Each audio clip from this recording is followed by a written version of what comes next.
Auburn makes a huge jump from postseason rankings to preseason rankings without playing a football game. How did that happen? In the world full of podcasts, he's the undisputed heavyweight champion of hot takes, an Auburn sports homer, master of the boog, and message board legend. Get your buttons buttoned and your hats flattened because the Top Button Podcast is about to kick off. And you don't want to miss your courtside seat. Now, here's your host, Charlie Five. Yes, sir. We're back. It's another episode of the Top Button Podcast. I'm your host, Kyle Rush, a.k.a. Charlie Five, and we are ready to get after a happy Tuesday. We are going to talk more post rankings, preseason rankings, and one in particular that I think is very interesting and something to definitely talk about. People getting really mad over the fan attire announced for the football game, the different types of shirts and colors that they'd like for you to wear at the home games. And then we got to give some love to the baseball team and the success they're having. But before we do that, we got to give a quick shout out to mybookie.ag. Use coupon code BARN, B-A-R-N, for a 50% deposit bonus up to $1,000. Bet any sporting event you can imagine, they got it. If you want to get some of the Auburn total wins at 7.5, if you want to get some of that action, you can, all the way up until the season kicks off. They have every single way you can imagine to bet. They have it, and you can take free play that you get from the coupon code and go win and go play risk-free. So it's a lot of fun. Check it out, mybookie.ag. There's been a lot of shows, including myself, on other shows talking about rankings, and I know that we're probably getting tired of hearing about it, but this one in particular I think is very interesting. You've seen Andy Staples post-spring preseason ranking all the way up to 13 for Auburn. You've seen Joel Klatt post-spring top 25, Auburn at somewhere I think like 22 or 23. This one is this one's interesting to me. It's Paul Myberg with USA Today, and this is why it's interesting. He has Auburn in at 35, which I think, honestly, with all things considered, everything you've seen over the last two seasons to where you are now, I think that's probably the most fair of the ones I've seen. If I had to preseason rank Auburn, it'd probably be somewhere in the high 20s, low 30s. So 35 is not just way, way out there, okay, as far as just not showing us any Auburn any respect. But the most interesting part of this is he also does a postseason poll. So he does a poll after all the games are played, re-ranks the teams. And then he does a post-spring. So no football games have been played in between his last poll and this poll. Auburn came in at 86th at the end of last season in this particular poll, behind teams such as like Jacksonville State, South Alabama.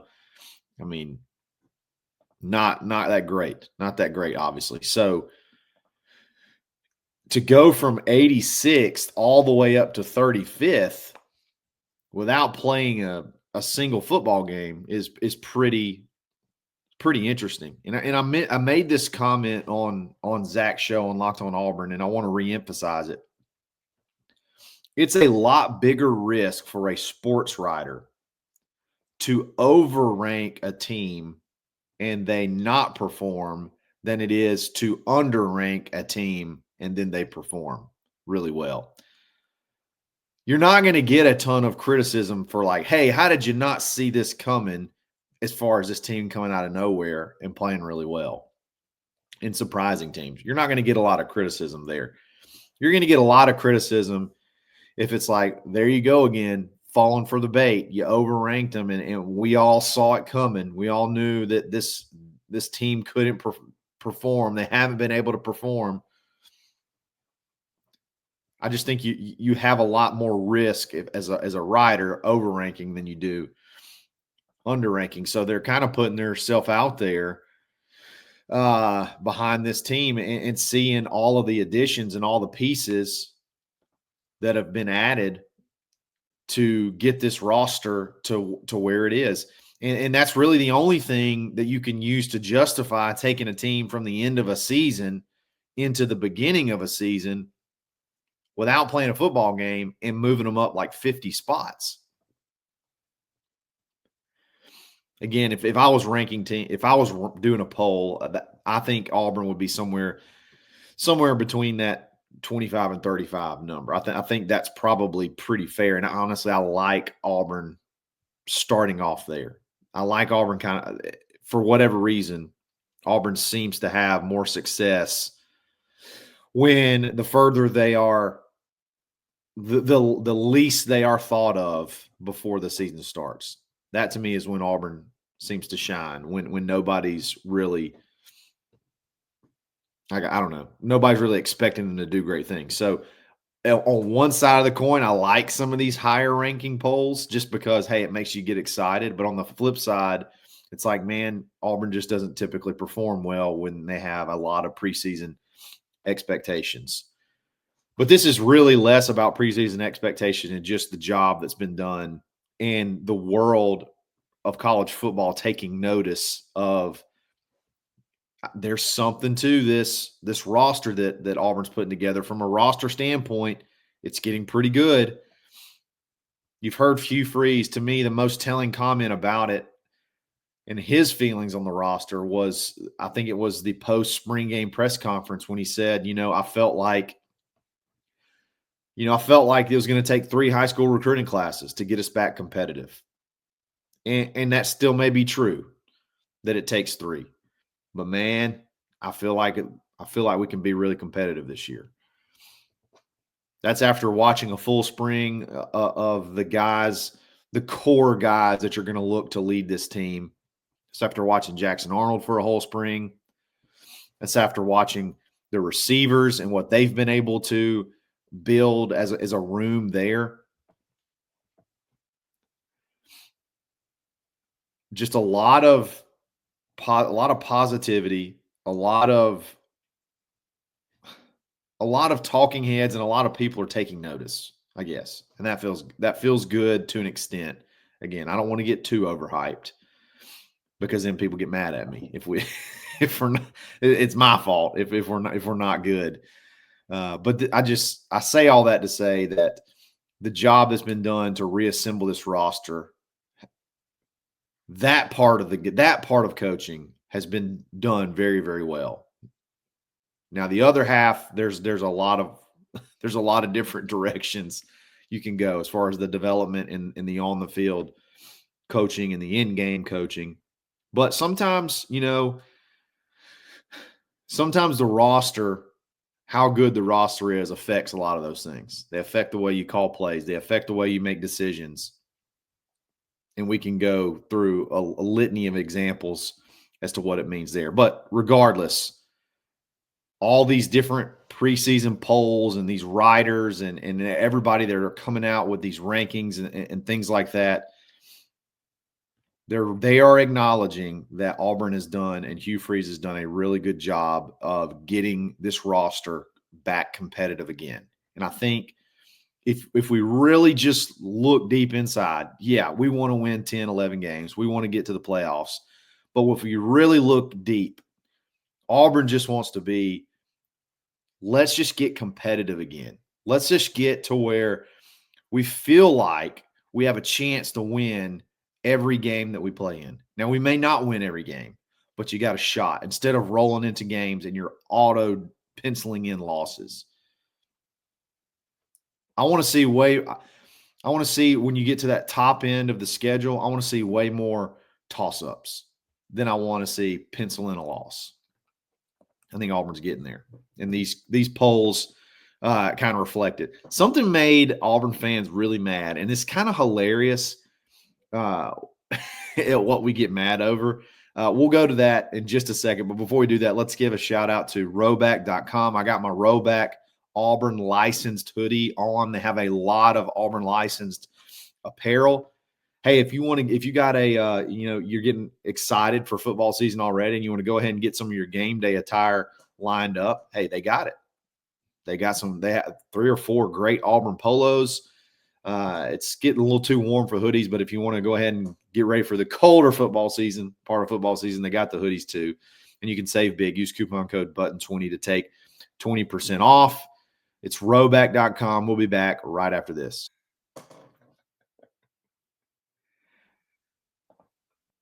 Oh, man, I got to fix that. Auburn fan attire. Look, I'm blown away at how mad this made people. So Auburn football, hey, let's get a little excited for football season. Let's go ahead and I know what we can do. I know what we can do. Let's go ahead and get people fired up for the different colors we want them to wear in the stadium. We're going to stripe the stadium. We're going to have a white out. We're going to have an orange out. We're going to have a navy out. We're going to just fill it up with all kinds of colors and get fired up for the football season. So the Auburn football account drops their what to wear 2025 fan color guide. Start planning your game day attire today. They released their schedule. So basically it shows you every game, every home game, what color you should wear. And seems pretty harmless. You know what I mean? Like it's not that big a deal to me. This tweet got absolutely roasted. I'm just blown away at how mad this makes people. Like, listen to some of this stuff. We didn't need gimmicks in the past to win games, and since this BS has started, we have been at best a 6-win team. So the stripe, the stadium, the color stadiums, that's the reason. Hey, if we want to be a serious program, you can't suggest a color that some people should wear. Can't do it. Just so many. Hey, how about you guys post a winning record for the first time in 3 years? Then I'll wear whatever you want. I mean, just mad. Just win more than 5 games a year, then you can tell me what I should wear to a football game. I mean, they're so mad at this. And a couple of things. First of all, more than likely, none of these people that are commenting actually go to football games. So I don't know why you're mad, because there's no way some of these folks even actually go to the football game. So you don't even have anything to worry about. That's number one. Number two, this is not a requirement. Like, you don't have to wear this color to go in. Like, it's just a fun suggestion. Hey, if we do this, it'll kind of look cool on TV, and it'll be a neat atmosphere. That's all. That's really it. You don't have to wear it. So if it's wear orange against Georgia, you don't have to wear orange. You can wear white. You can wear navy. You can wear whatever you want. Why are we mad about it? Why are we mad about it? Why is this?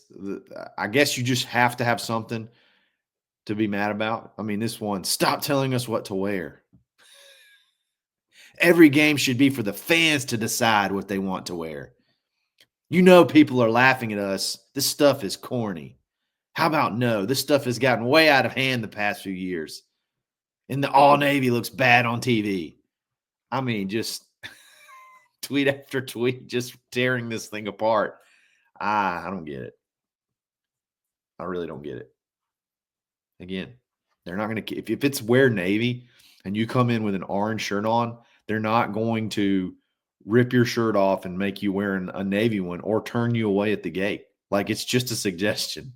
It's not that big a deal. So, oh man, Auburn fans, we're the best and the worst sometimes, but that's it's hilarious. That if you want to go, just laugh for a little bit, find that tweet, and then just start scrolling through the comments.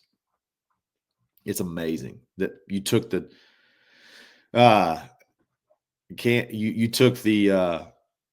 took this thing and just went haywire with it. And it's fun. Go read the comments. You'll enjoy. You'll get a good laugh. Auburn baseball success.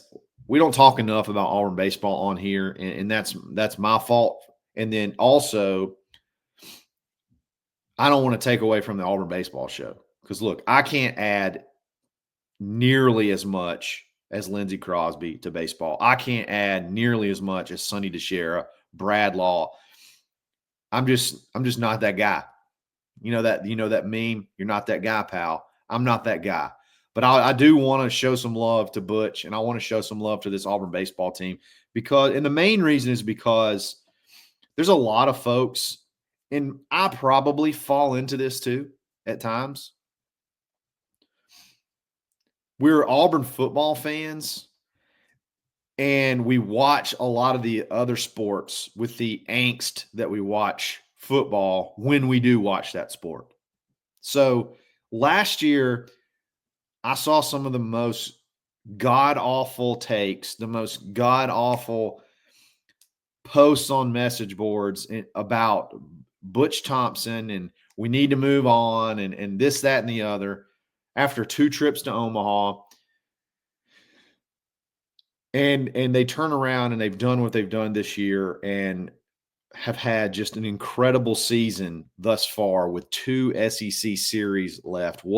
Just an incredible turnaround. I mean, last year it was a bad season last year, but it wasn't really any deeper than that. There were some issues. They had a bad season. They corrected them, and now you're a top 15 college baseball program. You're number 4 in the RPI, which is really big as far as strength of schedule, determining, seeding in the NCAA tournament. Super regional, a regional and super regional hosting sites. It's huge. Auburn's 4th. And number 1 and number 2 ahead of Auburn are Georgia and Texas. Vanderbilt's ahead of Auburn at 3, which is funny because I believe Auburn won that series. Yeah, Auburn won the series versus Vanderbilt. So the 3 teams ahead of you are all SEC teams. Georgia and Texas, you got blanked by both of those. They're really good. They're really good, guys. Texas is the number 1 team in the country, if I'm not mistaken. And then you got Vanderbilt, who you beat in a series. It's just the turnaround has been incredible, and you have a really good opportunity. I like the way the schedule is set up. Honestly, you got South Carolina this weekend at home, and South Carolina is not the South Carolina that they've been in the past. So you have a really, really good chance. Really good chance to obviously win the series, but maybe even a better chance to possibly sweep.